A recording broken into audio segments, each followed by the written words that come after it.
Siamo nella ex latteria di Rivignano, che da un po' di lustri ospita la sede del gruppo Alpini di Rivignano Teor. È un posto molto bello, ricco di storia, il focolare acceso scalda anche gli animi.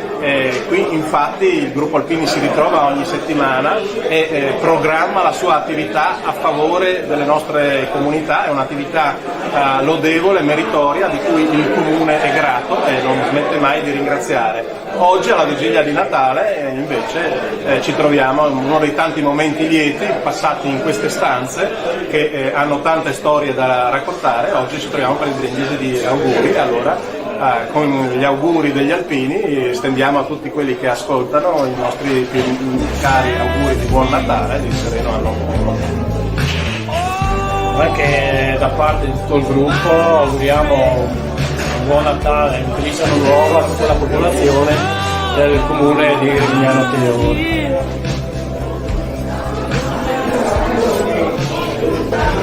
Buongiorno a tutti, ci troviamo nella sede del gruppo ANA di Rivignano Teor e qui con me c'è Veronica Gigante, pro-assessore del comune di Rivignano Teor. Io sono vice sindaco del comune di Rivignano Teor e approfittiamo di questa bellissima occasione di festa, oggi che è la vigilia di Natale, per fare gli auguri davvero di tutto cuore alla nostra comunità, ai nostri concittadini, auguri di buon Natale, di serene feste, felice anno nuovo e di sole cose belle, davvero tanta salute, tanta serenità a tutti e ancora auguri.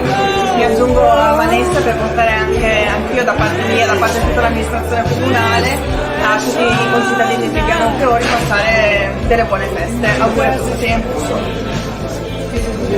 Yes, it's Christmas. Thank God it's Christmas. For one night. Thank God it's Christmas. Yeah. Thank God it's Christmas.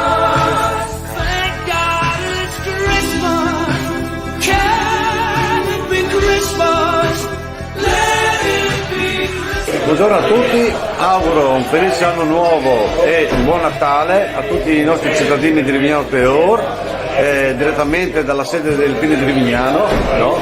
Sede che fisicamente storica e dove gli alpini praticamente lavorano e fanno per tutti i cittadini nostri il volontariato naturalmente. E niente, vi auguro a tutti tanta salute.